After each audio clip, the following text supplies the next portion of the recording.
Hi, I'm Max Walker&Williams, and today I am comparing Algorand with Hedera Hashgraph. And I've got to say, whether you're a fan of Algorand or a fan of Hedera Hashgraph, this is going to be a bit of an emotional roller coaster. It was for me anyway when I was researching Algorand. I'm going to be straight with you as I always am. At some points I started to think Algorand's going to win this. So let's get through this. Let's find out exactly what the two projects are, what they're about, and how they compare to each other in different categories. Jumping straight into it. So the price of Algorand today is 0.309 cent or 26 pence. Algo is the name of the coin of the Algorand network. All-time high in June of 21 with $2.37. So it's a 10 or 11 times down on its all-time high, but this really shouldn't be given too much credence. And the reason for that is because all crypto is down.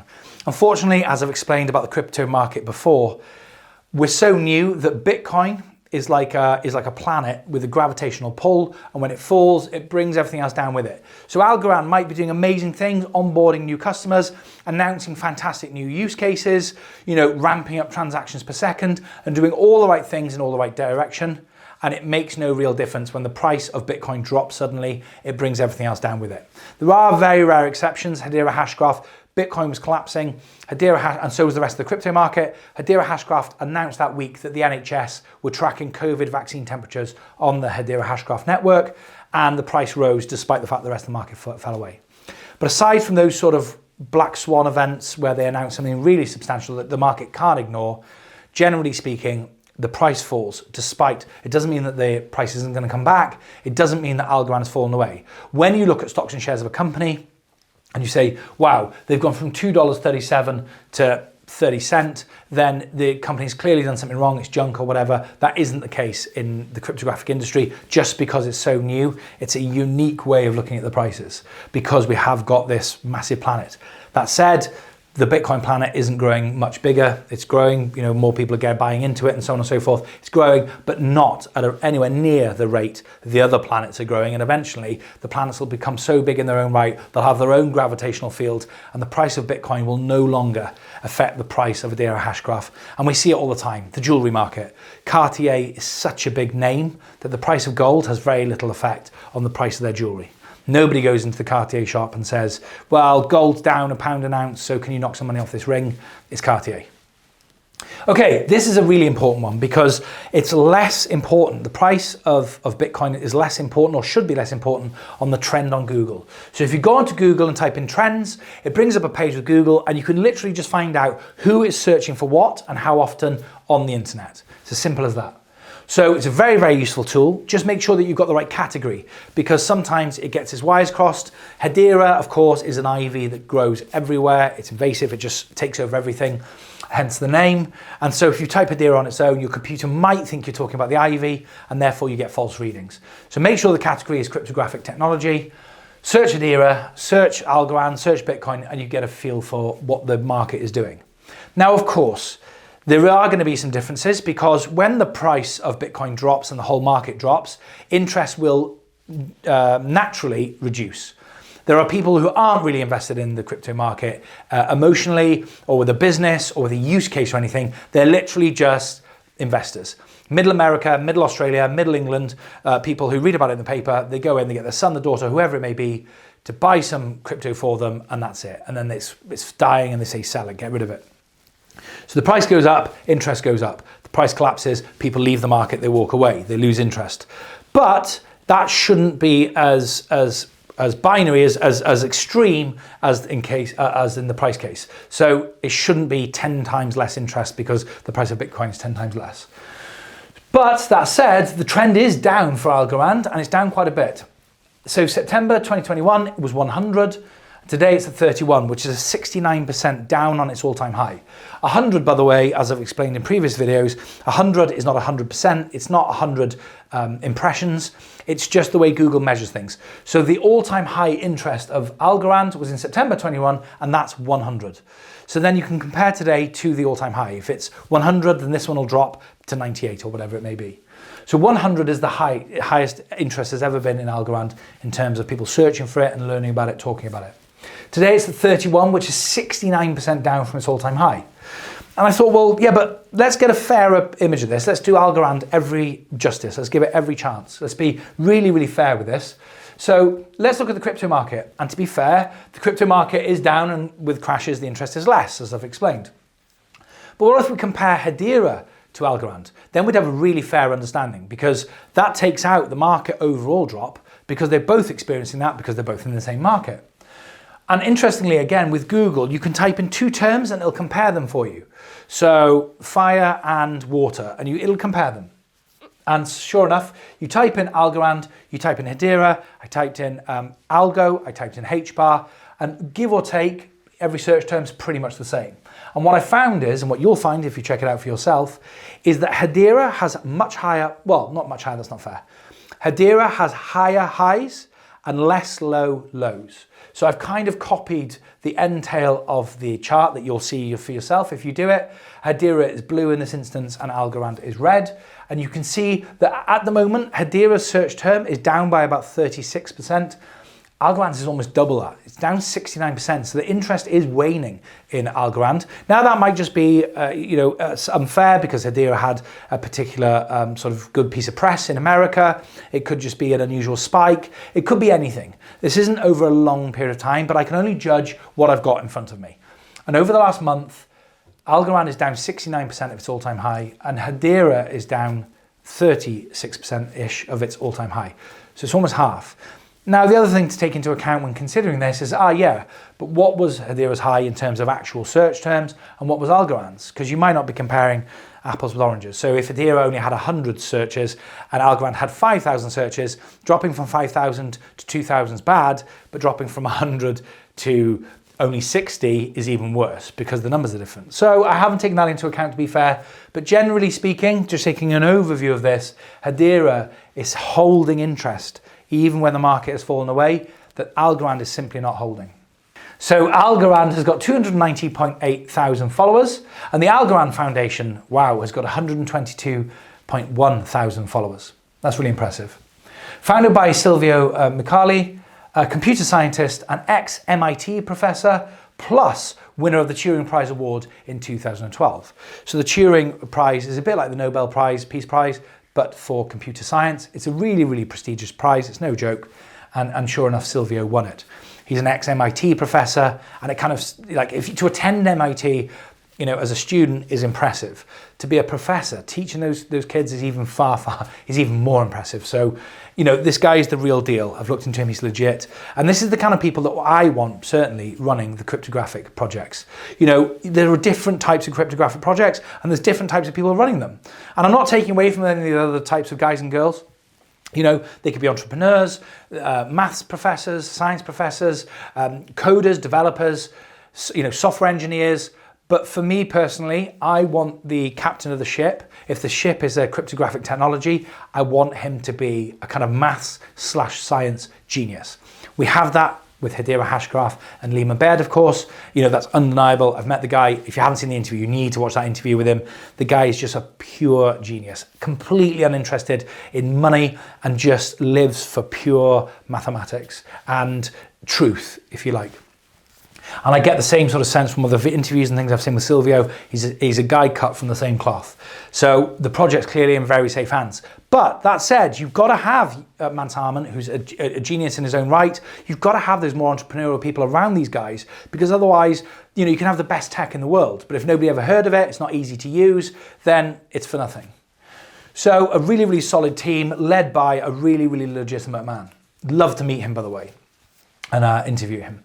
So it's blockchain technology. Now, Hedera Hashgraph fans, before you start booing and hissing, bear with me, don't turn off, hear me out, hear Silvio out, but described by Silvio as pure proof of stake. Not something I've come across before, but I've looked into it, and it's a legitimate project, of course. And there's a couple of benefits with pure proof of stake, and I would argue that this Algorand is the superior proof of stake blockchain technology out there. The next best doesn't even come close, in my personal opinion, of the ones that I've looked into. There are many, many that I haven't, and I will get to them. But as it stands today, Algorand is the most superior blockchain technology out there with pure proof of stake. So effectively it runs two different types of nodes. They're relay nodes and participation nodes. Relay nodes are the communication backbone of the network, and they help add efficiency getting messages from one place to another across the network. Participation nodes help get the block validator to consensus on the blockchain. And it's worth noting that participation nodes don't communicate with each other directly peer-to-peer. They only communicate with the relay nodes. Now, this is quite complicated, and if you want it, and enough people leave a comment in the description below, I will do an easy to understand video about how the relay and participation nodes work and what pure proof of stake is. But this video isn't going to be hours long, so I want to keep it as short as I possibly can. And so just accept that it's kind of a good way. I do a small brief explanation of how Algorand plans to scale here. But yeah, just accept that it's good tech. It's one of the most superior blockchains that I've seen. It's also gossip protocol as well. But again, I don't want to get sidetracked down rabbit holes because it's easy to do. One of the benefits of this platform is that there's no staking rewards. Anybody who holds algo in a wallet receives more algo as reward. So I think it's not much. I'll get to it in a second. It's about 0.06% a year. So if you've got algo in a wallet, it will go up. Next time you check, there will be more algo in there. Not much, but there will be more. So that's just quite a cool little incentive for people to hold algo, even if they do nothing with it. Algorand facilitates other tokens to transact on their network, but they do this not via ERC20 compatibility, which is how, of course, Ethereum works, and I've talked about that in previous videos, link in the description below, but by what they call the Algorand standard asset. And basically what this does, it allows other tokens to transact on the Algorand network, and it does it by adding another layer of security. So instead of creating a smart contract and transacting on the network like you would do with ERC20, Ethereum, you basically fill out a form. That form then creates an asset, and then the platform attaches smart contracts to that asset. And this allows other cryptos to scale on the network with an additional layer of security. Algo Mint also facilitates Bitcoin and Ethereum to bridge to. So you might say, okay, well, Max, we're getting a bit lost here. We're getting a bit geeky. What's this all mean in real life? Well, that's a great question, and it is important. You might ask, why would somebody want to transact in anything other than algo on the Algorand network? That's a great question, but it's a very important use case in the real life, in the real world. All of this means that Algorand is a real contender in the CBDC market. CBDC, of course, stands for Central Banking Digital Currency. Now, this is a big ticket item, as you can see, as is the green dollar sign that I've got there. So every project that is serious and takes itself seriously wants to be in the CBDC market. The reason for this is because it's a massive sort of seal of approval, because you're dealing with the government's money. So you've clearly got to be a legitimate, solid project. If you're entrusted with facilitating payments day to day, it's people's wages, it's paying bills, it's paying fines, it's paying, bail money. It's serious stuff. It doesn't get much more serious in society than money and how it all works, how the system works. It's underpinned by how the money flows. So to be trusted with something like that gives that a project an instant seal of approval.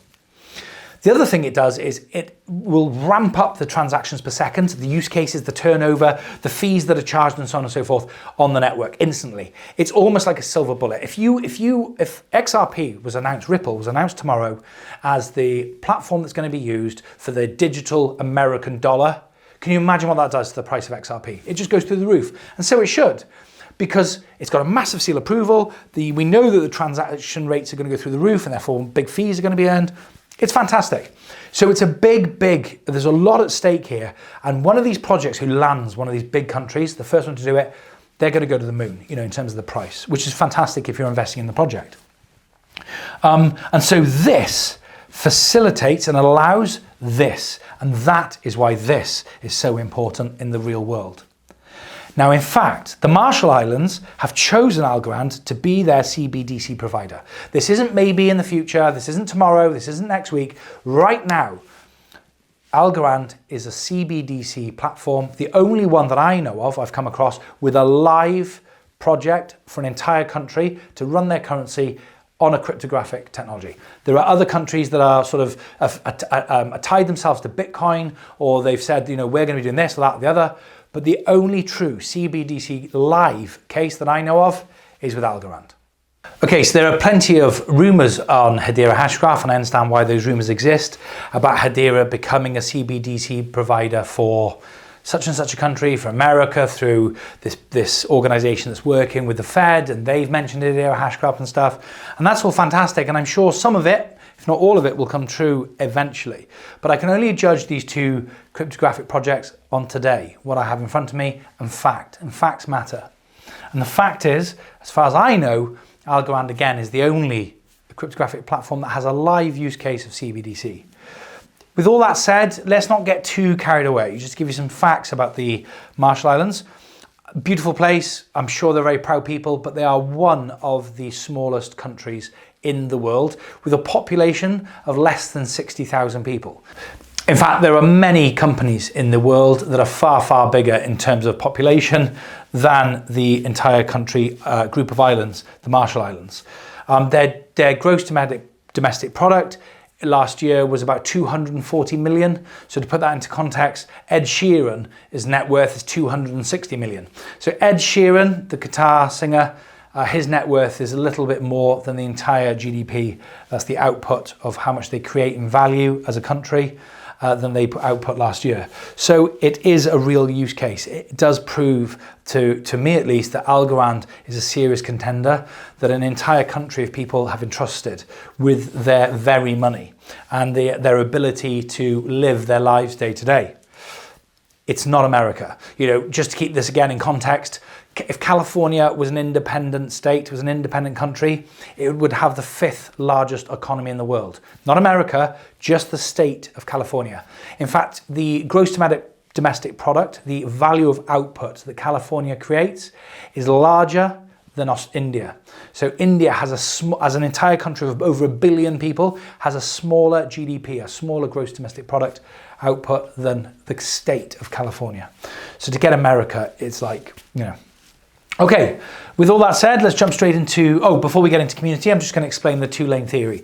So effectively, the way algorithm plans to scale, currently at about 1,000 transactions per second, they're hoping to hit 10,000 transactions per second, and to facilitate that for companies.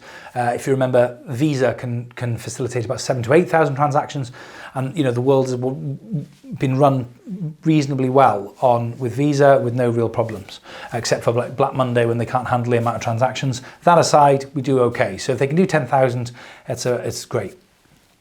So if you're trying to imagine a motorway or a highway with two lanes, both going in the same direction.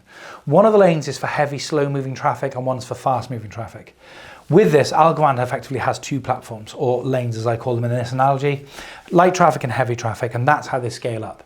So if you're just transferring algo from one wallet to another, you're buying something in a shop and you're using algo, or you're transferring US dollars or whatever it is that the Marshall people, the good people of the Marshall Islands use, then that's a simple transaction. It's light. Think of it as like a Lamborghini. It travels quickly. It's in the fast lane.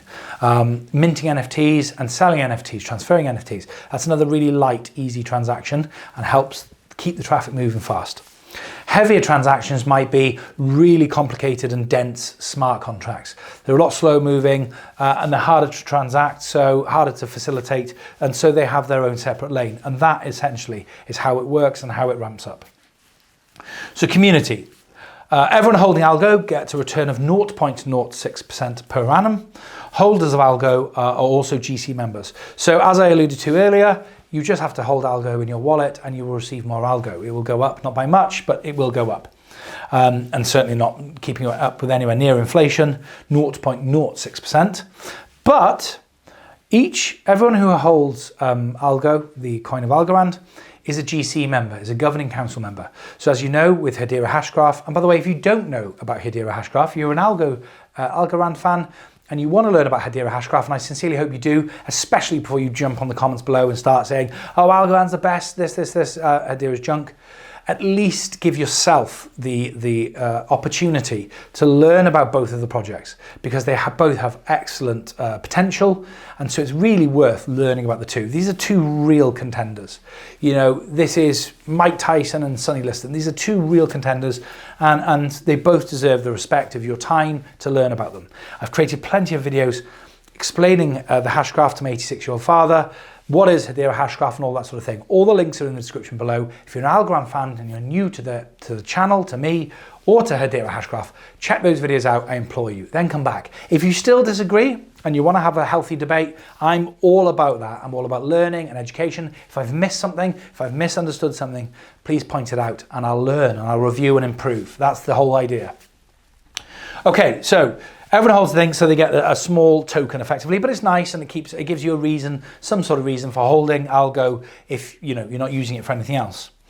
However, so with the Hedera hash graph, we have the governing council. The governing council is made up of 37, or will be when it's full, 37 companies, charities, educational institutions, Google, IBM, Boeing, and so on and so forth.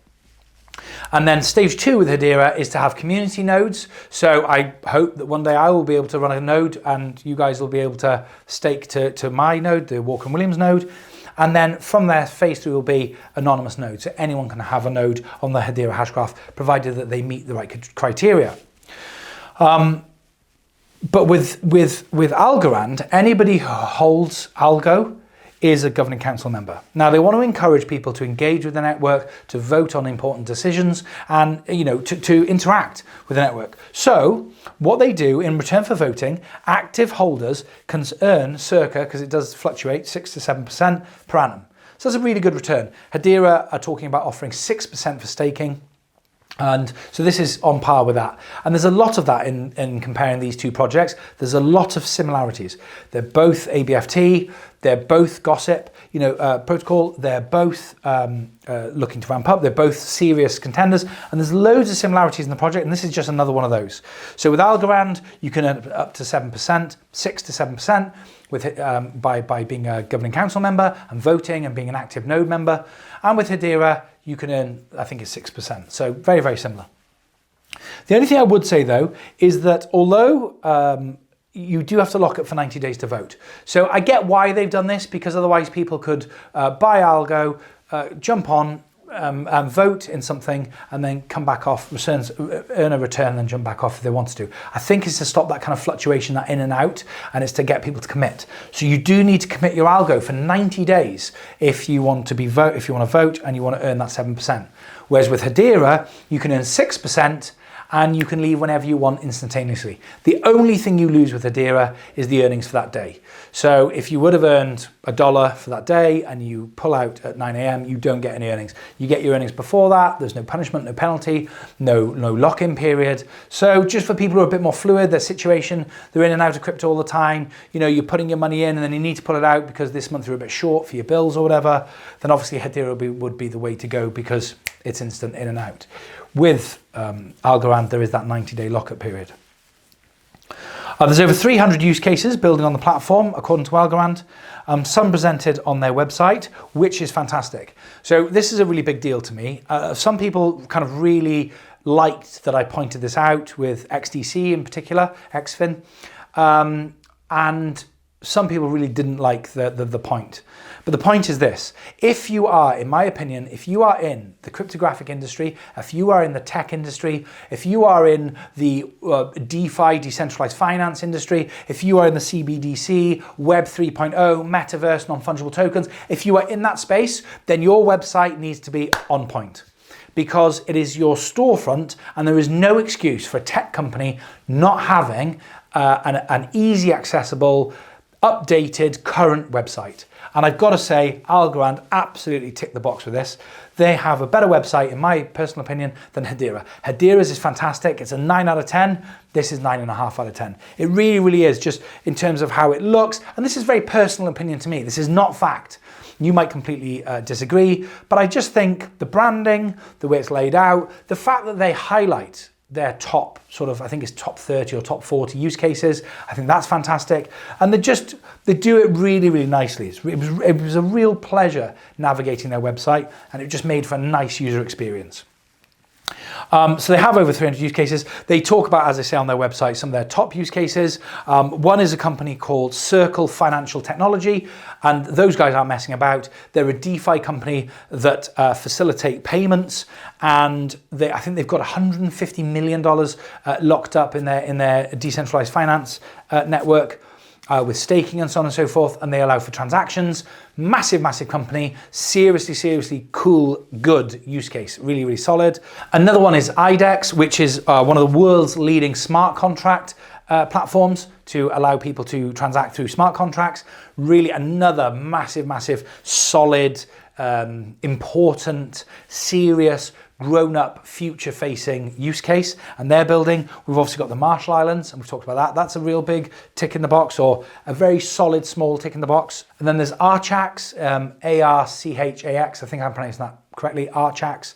These names are not easy to pronounce, I have to say, but they claim to be the first digital securities platform, again, built on the Algorand network. And there's loads of others. There was a drone racing company, a company who does like literal drones like that you fly in the sky with filming. They're racing those. Hedera's got a very similar use case, but much bigger, with the drone delivery company in the UK, largest in the UK. They've got drone racing and pay to play and all that great stuff. And then they've got, much like Hedera, but actually bigger. And that's a really important point, actually, that Algorand, now it depends how you look at this. There's two arguments to this, and this is where a little bit of debate can come in. Algorand is a newer platform. It's a newer project that launched later than Hedera Hashgraph and is bigger. It is unarguably bigger. However, Hedera Hashgraph, it depends when you consider Hedera Hashgraph mainnet to have gone live, because if it's open source, then Hedera Hashgraph is a few-month-old baby, less than a year old. So there is a little bit of leeway there and a little bit of an opportunity for an argument between the HBARians and the ALGO family, the ALGO fam as they call themselves.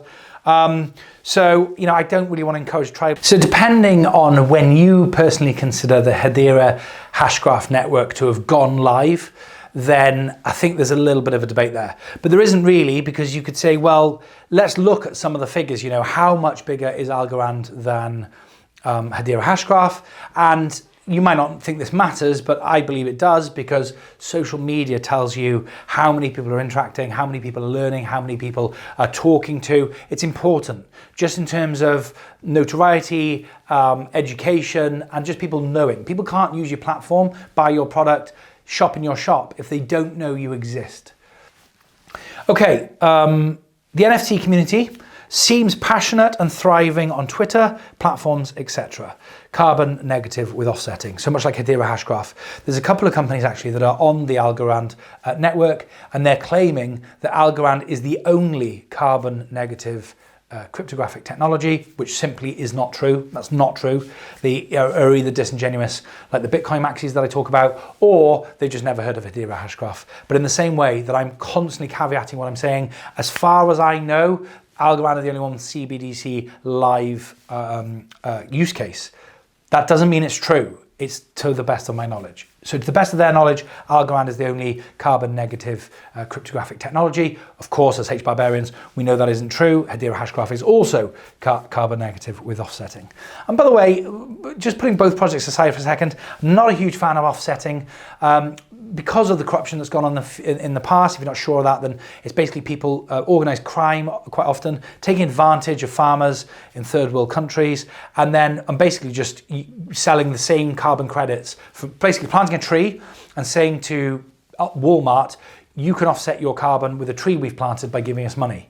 Then they take the same tree and they sell it to Asda, and then they sell it to Bed Bath and Beyond, and so on, and they sell the same tree over and over again. Sometimes the trees didn't even exist, the land didn't even exist. Now Hedera Hashgraph and Algorand too are going a long way to putting an end to that by tracking the trees, the farmers, the credits, and everything on the Hashgraph or on the blockchain. And so that's a great thing. But offsetting is a little bit like ramming a massive chocolate cake in your face and saying, well, it's okay because I'm going to go to the gym later. It's not really how things work. I get it, and it's better than not carbon offsetting. 100%, not arguing that, but it's not the most efficient way. It's just not using or using renewable energy and not using energy in the first place is far preferred, obviously. The NFT community, I've just had a look through Twitter and was looking at some of their projects. It's so funny because you see real similarities. So there's a guy on Hashgraph, Hashpants, if you can believe that, and he makes NFTs, or she makes NFTs, don't know who they are behind the name, and out of pants, of underpants, and sure enough, there's an algo pants. So Hash Pants, if you're watching this, you have a cousin on Algorand you may not have even knew existed called Algo Pants. I strongly suggest you reach out because even some of their designs are similar. You know, in the same way that we have, or some NFT projects on Hedera Hashgraph have idolized Lehman and Mance, they've done the exact same thing on Algo with one of their founder, Silvio. So really, really nice to see. Community's thriving. The NFT community on Algorand is definitely larger than it is on Hedera Hashgraph, and it's newer too. So it's newer and larger. So that's an interesting trend. Yes, they've got a fantastic community, dead passionate, thriving, excellent, really, really encouraging to see. So nice to see. And to see the similarities. That's why I'm smiling, because they have their own version of me doing their thing for Algorand. So that's great to see. Okay, before we get to the downsides of Algorand, because it's all been positive up until here, I just want to talk a little bit about one of the main differences that is a small difference with a potentially huge impact. And that is that Algorand is BFT. Now, I know that the guys who really understand how Algorand works, I completely understand that you have the random consensus through appointing a random node. I get that. But for the purposes of a top-line conversation, effectively, Algorand is BFT and Hedera Hashgraph is ABFT. Now, if you want to understand what asynchronous Byzantine fault tolerant is, I created a video about Hashgraph where I describe, I think pretty clearly, about what ABFT is. I'll put a link in the description below if you want to watch that video about ABFT. But you can understand what asynchronous Byzantine fault tolerance is and still not know what the difference between ABFT and BFT is. So if this is asynchronous Byzantine fault tolerant, what's just Byzantine fault tolerant? Okay, well, let's very briefly describe what the BFT bit means first, and then the difference between the BFT and the ABFT. So Algorand is BFT, so it's Byzantine fault tolerance. And basically what that means is 1/3 of the nodes on the network. So you have nodes that are referees. If you remember in the example I used with the asynchronous Byzantine fault tolerant, you have a referee in a shop recording a transaction. He's watching, or she's watching, Sally give Dave a Mars bar and in return get 1 Algorand, or 1 HBAR and buys a Mars bar. And these are being recorded by the referees and then they're sent to the blockchain in the case of Algorand, or the Hashgraph in the case of Hedera Hashgraph. And these nodes, these referees, they can send a true message if they're a good character, a good person on a good computer on the network, being controlled by a good person. They can be false if it's a hacker trying to rearrange or say something that isn't true for their own financial gain or to bring down the network. You know, if it's Saylor, the Bitcoin maxi, and he's trying to bring down all these other fantastic projects, then he's trying to send a false message to the blockchain or the Hashgraph. And then you have some nodes that send no message at all. Why? Because they might be down for routine maintenance, they might have crashed, the building the computer's in might have had a power failure and it's got no backup. Loads of different reasons why a node might not send a message. Now, if the whole network had to wait for every node to give their vote on to get to consensus, to say, yes, I agree with that transaction, yes, I agree with that transaction. If you have to have everybody's vote and one of the nodes is broken, then you have to wait for that node to come back online, which is idiotic. It makes no sense. The networks will constantly be crashing. Every time somebody wants to do maintenance, it crashed. Or they'd have to write a piece of code that says, don't count that one, there's no longer 10, there's now 9, well that one, and then they've got to put it back in. A nightmare. So how do we get around this? Well, we get around this with a tolerance, a Byzantine fault tolerance. It will allow faults to up to 1/3 of the nodes, so it can hear true or false messages as long as it has a message from nodes, and as long as no more than it hears nothing from 1/3 of the nodes, it will get to consensus and conclude the vote anyway. So that is what BFT is. That's what the Byzantine fault tolerance is. It's allowing for not hearing all the votes. 20 people in a room, if you have to hear everybody's vote and Dave's fallen asleep, you've got to wait for him to wake up before you can seal the transaction and put it in the box. If you are able to allow 6 out of the 20, 6 out of 20 of the people, you don't have to hear their vote. So it doesn't matter that Dave's asleep. We don't have to wait for him to wake up. That is the Byzantine fault tolerant. And it's really, really important because it makes it super easy for hackers to crash a network, to slow a network down, if you have to have everybody's vote, because they can attack a node, give one of the referees a sleeping pill, he falls asleep, and then the whole network has to wait for him to wake up. So that is why it's a great thing that these platforms are Byzantine fault tolerant. Okay, got it. What's the difference then between ABFT and BFT? And it's all to do with time, the max time threshold. So much like we have the tolerance about how many messages we have to receive in order to have a vote, there is no assumption made about time so consensus can be reached more quickly with ABFT. Asynchronous means that it's effectively the amount of time it allows. So it's not just about how many votes we have to have, but it's about how long we have to wait for each vote to come in. So if I said to you, okay, votes, people are allowed to take an hour to get their vote in, and we have to have everyone's vote. How slow is that network going to be? If a node is running behind, if it's congested, if it's being attacked, if anything goes wrong with that node, even if it's on, working and operational, but it's running slowly, the whole network slows down. Waiting for Sally to get her, her stuff in order, to get her stuff together. So her information in order. So the other thing is not just that Dave's fallen asleep and we have to have his vote before we can get to a consensus, even though regardless, if we've got 19 out of 20 votes, even if Dave votes against it, says, no, I don't agree, 19 out of 20, the vote wins, it goes through. So we still have to wait. So the first thing to say is, okay, well, both of these projects, they don't have to have 1/3 of the vote and they can still get to consensus. Fantastic, because it doesn't matter if somebody's going asleep. But what if people are really taking their time to get their votes in? How long do we have to wait? So let's say, for example, we've got 20 people voting. 2 of them have fallen asleep. Both of these projects aren't delayed, they're not slow, the platforms are fine, the networks are up and running, because we can not have 1/3. But what if there's a third actor, there's a third referee on the network, and he's taking forever to submit? He's alive, he's awake, he's gonna submit, but he takes forever to do it.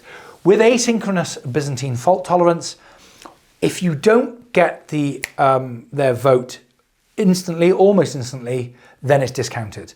A true vote will come through eventually, and that's fine, and it will be registered eventually. But in the instance of when you're trying to transact something, as long as 66% of the vote is true and comes through, we go. If 15% never comes through and 15% takes forever, it doesn't slow down the Hedera network. With the Algorand network, it has the potential to do so.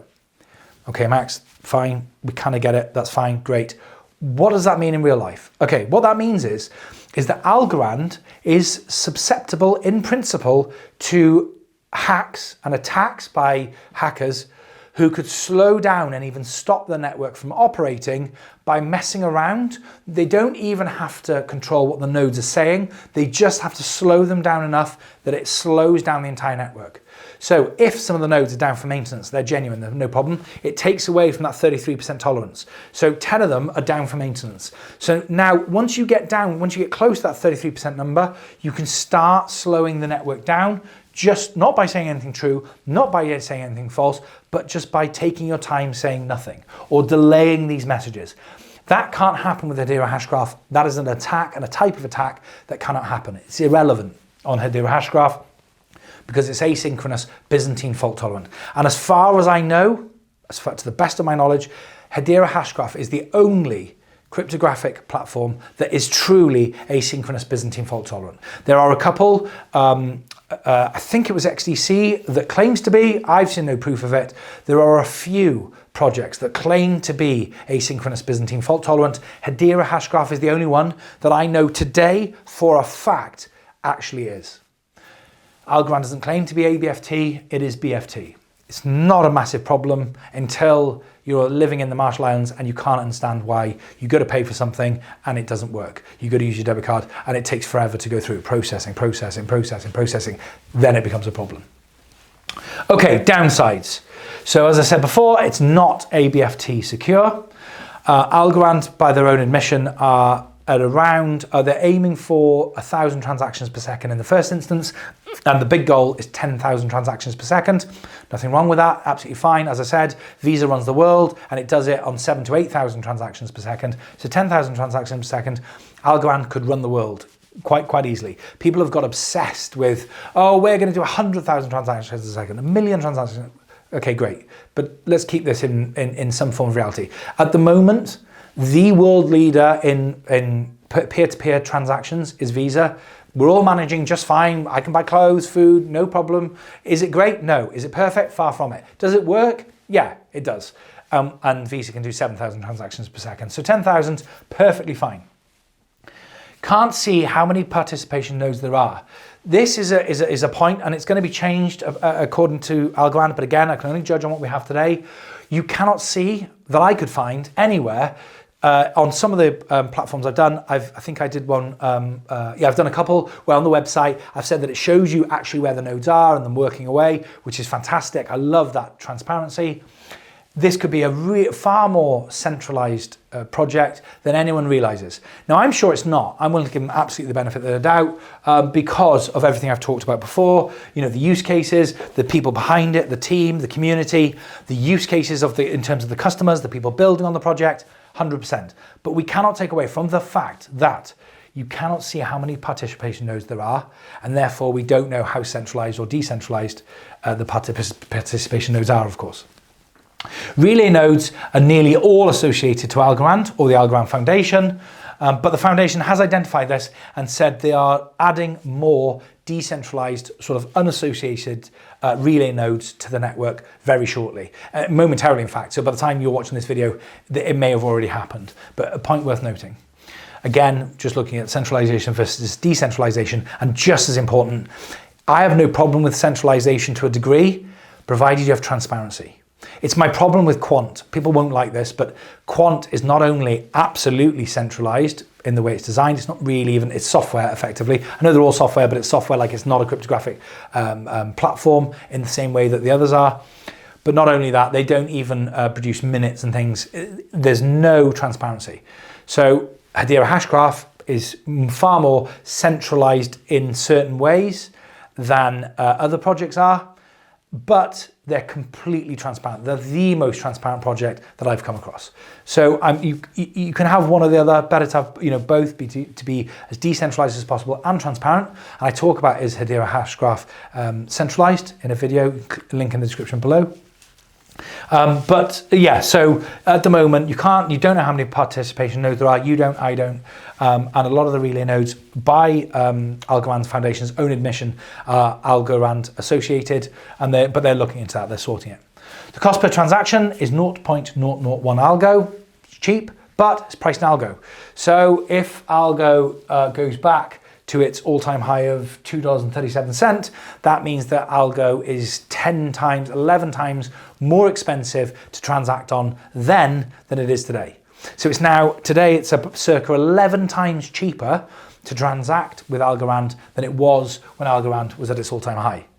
So you might say, well, yeah, okay, but Algorand, you compare it to, Swift, which is £40, $60 to send an instant payment, Bax, they're all far, far worse. Yes, true, but you can't keep comparing a cryptographic platform with old world. We all get it. Everyone gets it. The Fed, the IMF, the International Monetary Fund, everyone understands that this is going to be the future. I get it, right? And people who don't get that, they just need to, sit down and just sit this one out.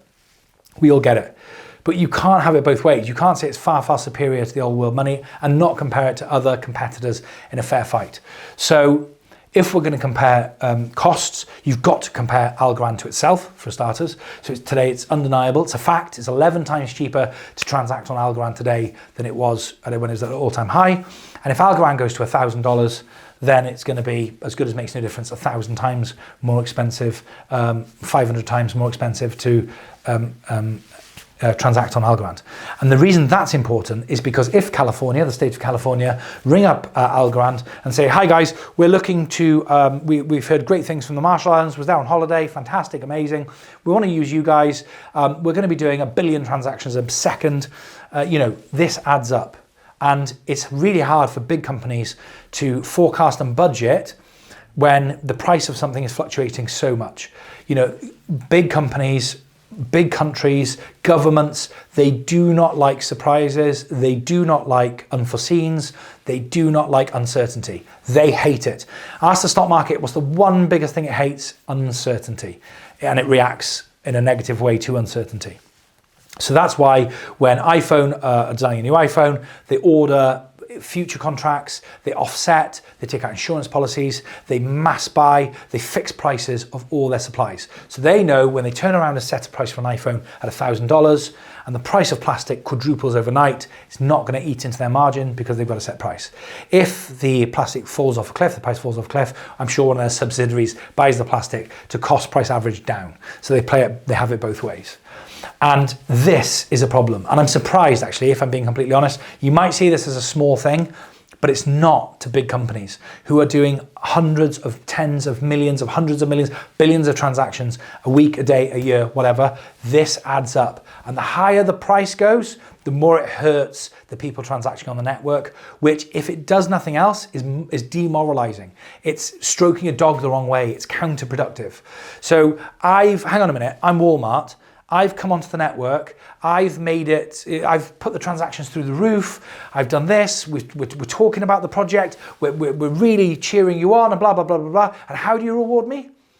We take Algorand from where it is today at 30 cents to $30, 100x, and the cost of me transacting on it now is 100 times more than it was when I started. So I'm digging my own grave. The more successful I am, the more you punish me. Just not a great thing, and I'm surprised, because all of the crypto projects do this, and I genuinely can't fathom why you would do this. If everything that Algorand talks about, scale, allows people to scale, they all scale, and then they do this. They price the transactions in their native currency. Okay, no big name corporate backings. So yes, they have the Marshall Islands, fantastic, you know, and yes, they have some really big names in terms of the use cases, Circle that I mentioned earlier. But let's be honest, let's compare their use cases with the Hedera Hashgraph Governing Council. And these are not people, by the way, who've rung up and said, we're thinking of trialing, oh, do you mind if we bang your logo on our website? No, it's fine. That's not this. These are governing council members. I interviewed my friend Dr. Carsten Sorensen, Professor Dr. Carsten Sorensen of the London School of Economics. You know, and it actually takes real time out of his week, out of his month, and he loves it, by the way, and he loves doing it. And he is emotionally involved in Hedera Hashgraph, both in the success of the project and the platform and the maths behind it and everything that goes into it. So this is a lot more than a customer. These guys are volunteers who turn up on a Sunday and help put the chairs out for the meeting. You know, it's that kind of level. This is not, yeah, it's okay, it's not the best, it's not the worst, but you know, we use it and it's great, we're a customer. Yes, you can put our logo on your website. It's not that. And I think because people who've been in Hedera Hashgraph for so long, you kind of take it for granted. But if you're with Algorand and you're completely unfamiliar, Hedera Hashgraph has a committed governing council body that includes Google, IBM, you know, Avery Dennison, the largest solicitors law firm in the world, the London School of Economics, the University of College London, you know, Boeing, massive companies that aren't just customers, because they're all, or some of them in varying degrees, been very public and some less so about what they're doing on the platform, you know, use case wise, building on it. But these are the people that are the governing council of Hedera Hashgraph. So anything Algorand brings to the party in terms of customers, use case, the Marshall Islands are all great.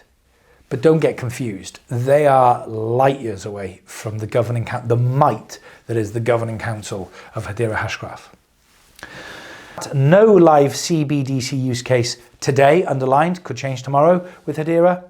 No live mega use case today. So that's another important point. We are literally, according to some stuff I read this morning, days away from 100 million transaction per second type kind of use case, days away from Hedera. But filming this today, Hedera Hashgraph has some big transaction per second potential use cases. It has some companies, big companies, governing council members that have made the right noises. But today, as I make this video, Hedera actually has no massive, giant mega use cases. Google haven't announced that they're doing this on Hedera. It's already started and we see the transactions go through the roof. Do I believe it's coming? Absolutely. In the same way that I believe that Algorand is decentralized as much as it should be, and I give them the benefit of the doubt, it is coming to Hedera. But I'm not making this comparison in the future. I'm doing it right now. So we have to be honest with ourselves and say that yes, it's all positive in the future, and that's great. But today there are no mega use cases on Hedera. Right, UCL, this is a bit of a killer blow, and this is where kind of Algorand, I believe, falls down a little bit to Hedera and clinched the win at the very end. I'll be straight with you. I'll be really, really honest with you. When I was doing the research into Algorand, I had a smile on my face most of the entire time, and there were points where I believed Algorand is going to nick this. It's going to win this versus Hedera Hashgraph. It's the better platform. It's the better. When you take everything into consideration, Algorand is the better platform than Hedera Hashgraph. However, Hedera, like a phoenix, comes out of the flames and just steals it, and in my opinion, scores a penalty in overtime and wins the game. Wins the soccer match, if you get the reference.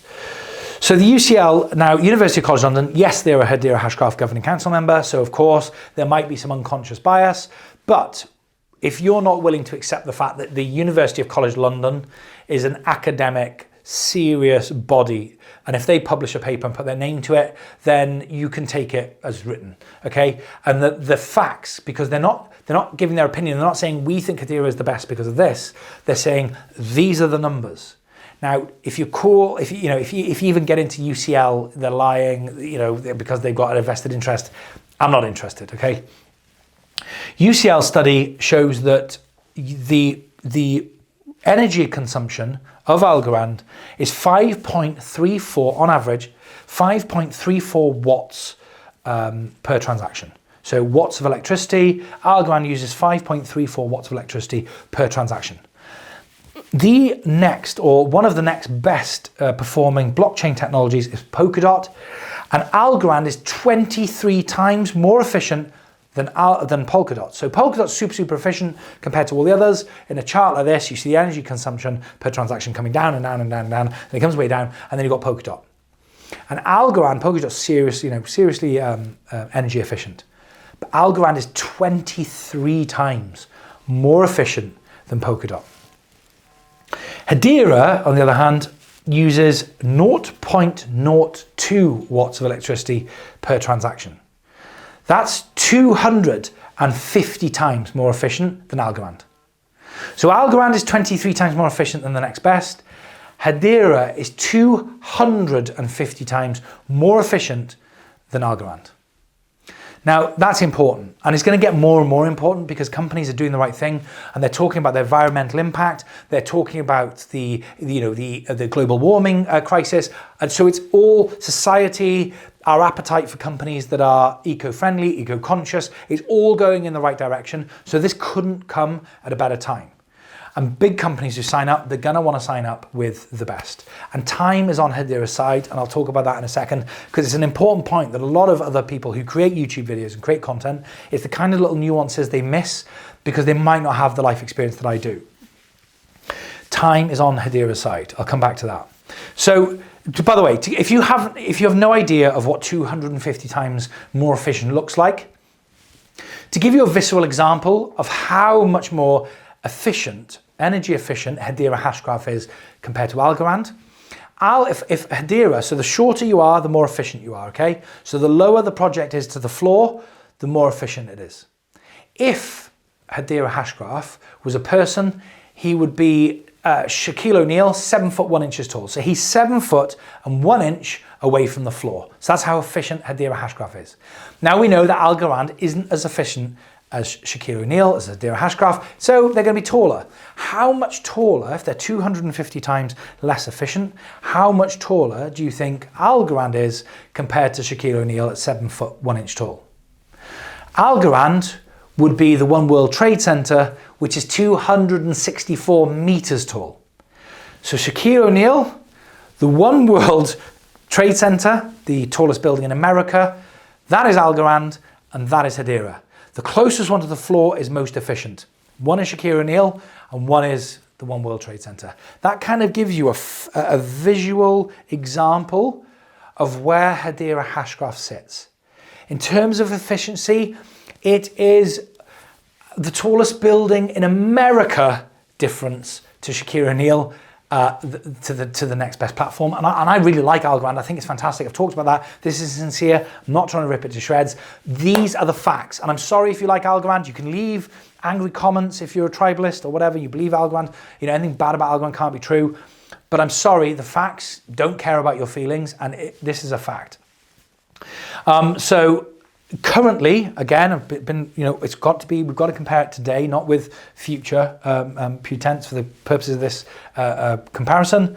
The current transaction speed, Algorand is at 9.85 transactions per second on average, and Hedera is at 48.2 transactions per second on average.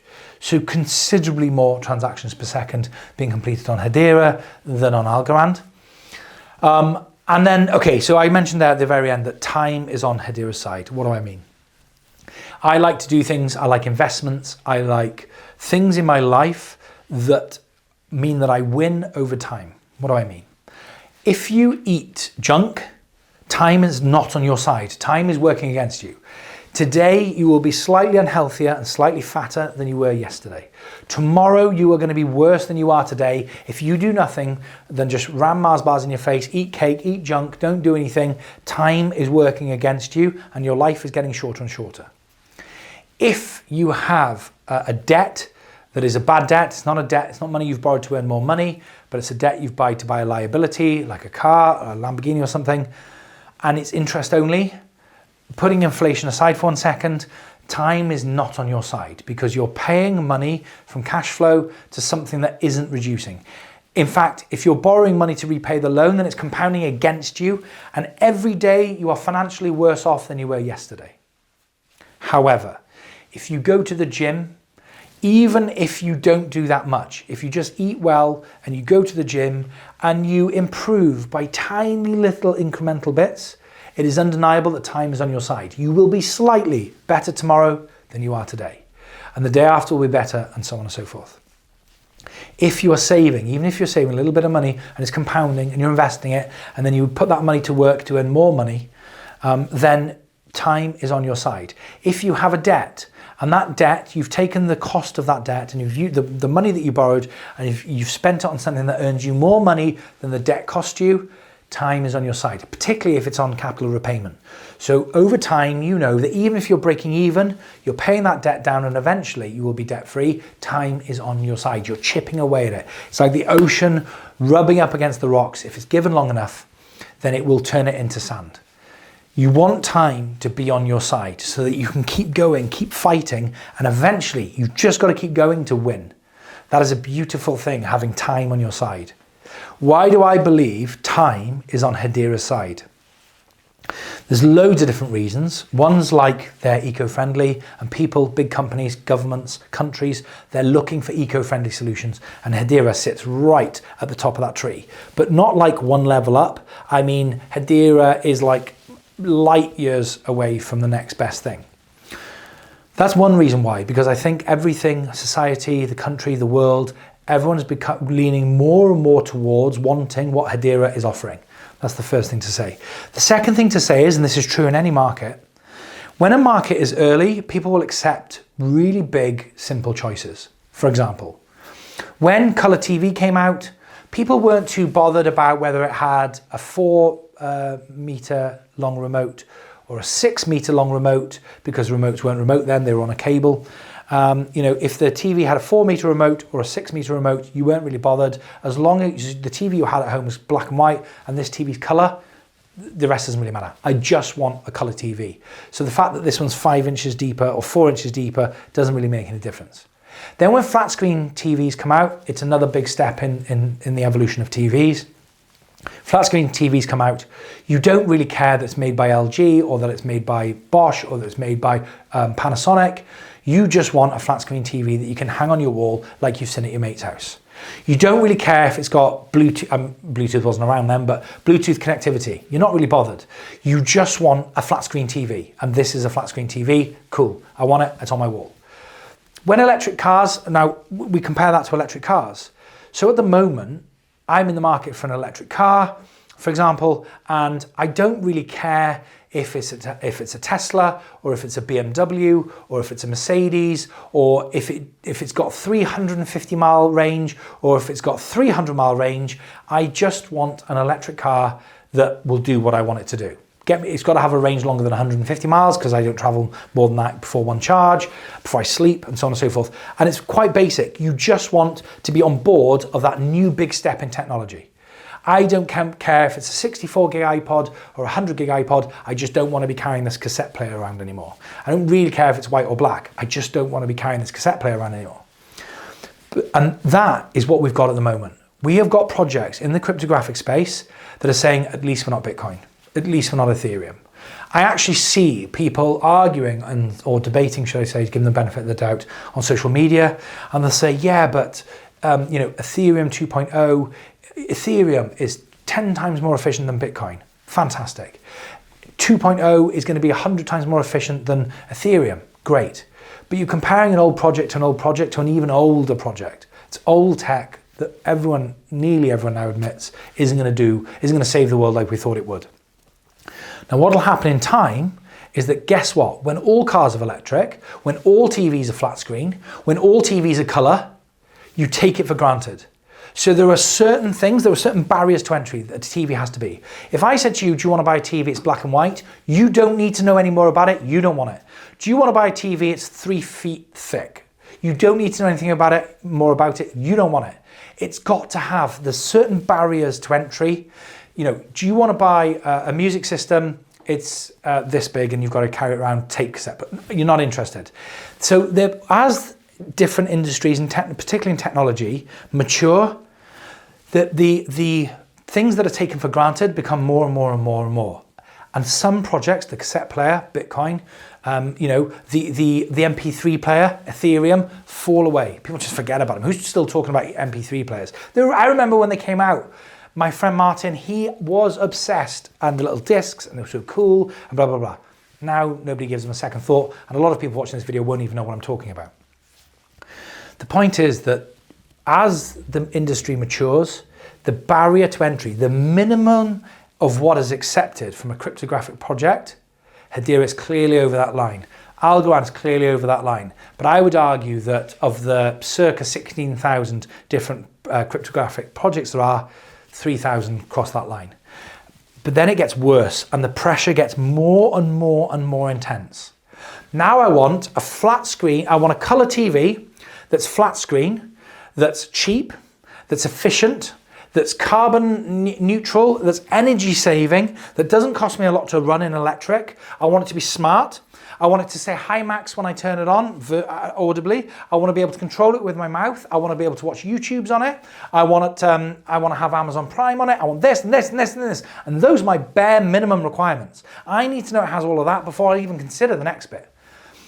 And in the industry, with TVs, with sound systems, with cars going electric, once all cars are electric, you're not going to be going on Auto Trader or whatever platform you use to buy your vehicles and saying, I'm looking for an electric vehicle and I don't really care, it just needs to be electric. You're going to be saying all vehicles are electric, all TVs are color, all sound is now digital. Yeah, but I want to be able to store a terabyte of songs on my phone, and I want them to learn my preferences. I want my car to be able to go 1,000 miles. I want it to charge in minutes. I want my flat screen TV to be 3D optional, and so on and so forth. You get my point. This is going to happen in the cryptographic space, and Hedera already has. It is already a flat screen, full color, 3D, smart ready, future ready, 8K, anything that, and things that analogies I can't even think of, proof. It's future proof. Time is on its side. So this road that we're traveling down with all these different projects trundling along in their different vehicles, this road's going to get narrower and narrower and narrower as the level of tolerance and what people will accept as an acceptable form of cryptographic platform will get tighter and tighter and tighter and tighter and tighter and tighter, and there'll be very few left that will be taken seriously and even be accepted for people, governments, serious, big, large use cases who are looking to build on a cryptographic platform. And that, I believe, is why time is on Hedera's side. Because at the moment, people will be saying, so what? BFT, ABFT, it's light years ahead of Bitcoin. BFT, Bitcoin, they've never even heard of asynchronous Byzantine fault tolerance. They're doing there are still people on the social medias comparing their projects to Bitcoin. They're not comparing it to Hedera Hashgraph.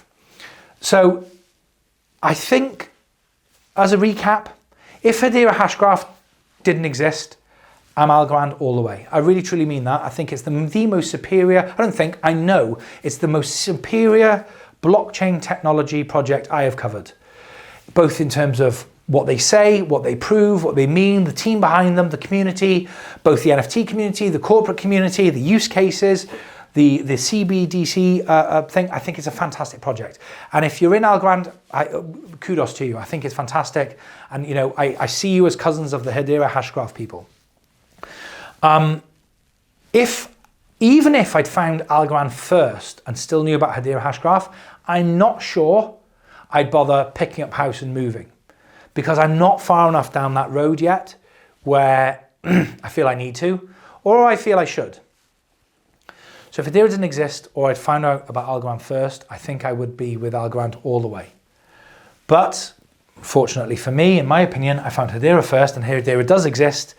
And it is undeniable that if you are emotionally intelligent and you look at both of these, as I have, by fact and in clear-minded, in daytime, in the sunlight, you too will find Hedera Hashgraph is the superior technology. I'm sorry, it's just the way it is. It's fact, it's undeniable. In my opinion, based on what I know today, that's not to say that the use cases that we all think Hedera is coming to Hedera Hashgraph never come. That's not to say that Algorand goes on to win the game anyway. In a zero-sum game, Algorand secure the American government as a CBDC use case because they had the Marshall Islands, and it was enough of a test case to give the American government comfort. Better the devil you know.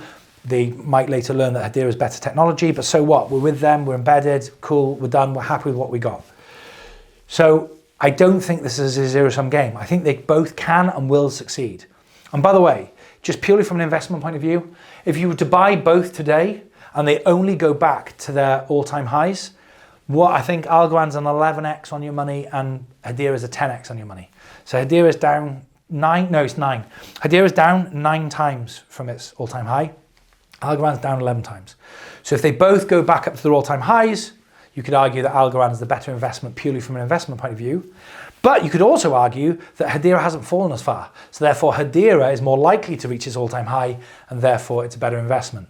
And there's a lot of this. I quite like the two communities and how we could potentially have a really healthy debate about looking at things in different ways.